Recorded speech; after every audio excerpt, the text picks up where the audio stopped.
There are many factors that affect learning. Instructions that build on prior knowledge are one way to help students learn more deeply, as opposed to surface learning. Often, deep learning is associated with machine learning. In machine learning, deep refers to having multiple layers for the transformation of data. Humans learn very differently from machines, as their memory often is associative. We can learn by associating one piece of information with another. That is how our brain gets wired up.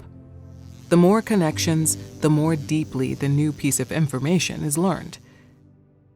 We will look at deeper learning and its relation to prior knowledge from the perspective of educational science.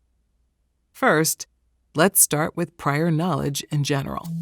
Students may differ in many ways, not only in appearance, gender, cultural background, and heritage, but also in their individual learning journeys.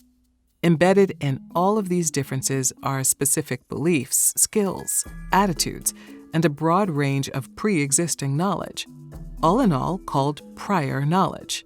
Prior knowledge affects how the students receive, understand, and organize new information. The most important thing for improving learning is to consider students' prior knowledge. That means a lecture can be perfect in terms of construction, in terms of the slides, but if it doesn't meet students' prior knowledge, it's sometimes waste of time. The role of prior knowledge is an active area of research, for example, when it comes to deeper learning and collaborative learning. Both imply specific teaching approaches that encourage the interweaving of prior knowledge with new information. Let's focus on the concept of deeper learning in educational science. As the term already suggests, it describes a mental state in which the students reach deeper levels of understanding. It contrasts with what is called surface learning. Surface learning limits students' prospects for moving beyond superficial thinking. Typically, a surface approach involves minimum engagement with the task. For example, focusing on memorization or applying procedures without reflecting on them, and usually also an intention to simply gain a passing grade. A deeper approach, however, involves an intention to understand and impose meaning. The student focuses on the relation between various aspects, makes connections, formulates hypotheses, and analyzes the structure of a problem or a concept. ETH Professor for Educational Sciences, Manu Kapoor, explains the processes as following. So deep learning happens when the cognition itself is situated in deep learning or deep kinds of processes, so higher order thinking, creativity, exploration, generation of ideas. I think the trick here is to design the initial learning in ways that the learner is engaged in higher order cognitive thinking. And by this I mean they're thinking critically, they're being creative, inventive, they're generating ideas and solutions, talking to each other. So the more you engage in these deep learning thinking strategies in the learning process, the more the learner will understand the material and be able to transfer it better. A critical step in the effort to foster deeper student learning is to cultivate awareness regarding the characteristics of deeper learning. One way to accomplish this is to engage all members of the learning community in a dialogue about student learning. You might also want to discuss with your peers what a deep understanding of a certain phenomenon looks like, and how you can know whether students have a deep understanding of concepts underlying that phenomenon. Studies show that students who move beyond a surface approach to learning consider the following questions. What do I know about this subject? How does this information relate to what I already know? What is the broader implication or significance of what I've learned? Note a common theme: what I already know, broader implications. This is where connections to prior knowledge are made. As not all students naturally ask themselves these questions, their teacher must encourage them. Evidence shows that teachers who lead students to deeper learning approaches set tasks, provide feedback, and pose challenges which encourage the development of deep processing.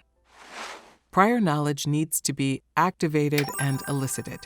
Students will have conceptions or, at times, misconceptions about particular concepts, which need to be brought to the forefront by tasks that integrate or confront this prior knowledge.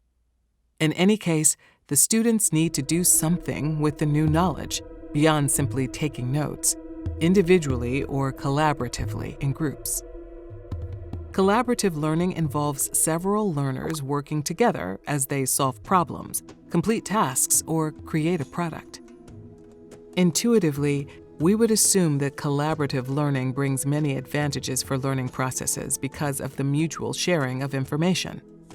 Imagine having to analyze a piece of complex literature to present in class.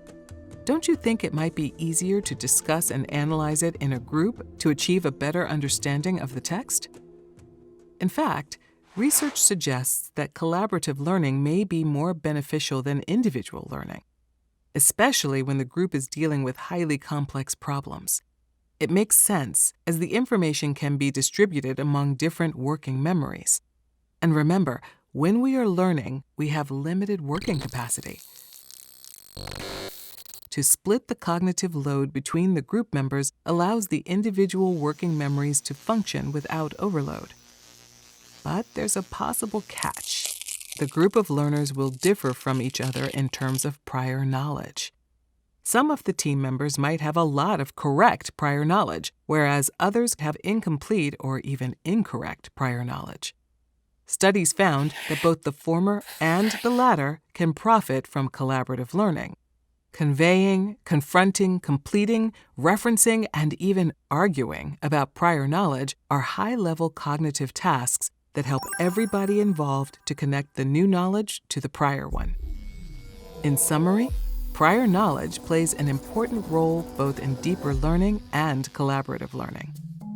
It is paramount to take prior knowledge of students into account when designing exercises that help them achieve a deep understanding of complex phenomena, as well as when designing group exercises to solve collaboratively. If I had to reduce all of educational psychology to just one principle, I would say this: the most important single factor influencing learning is what the learner already knows. Ascertain this and teach him accordingly.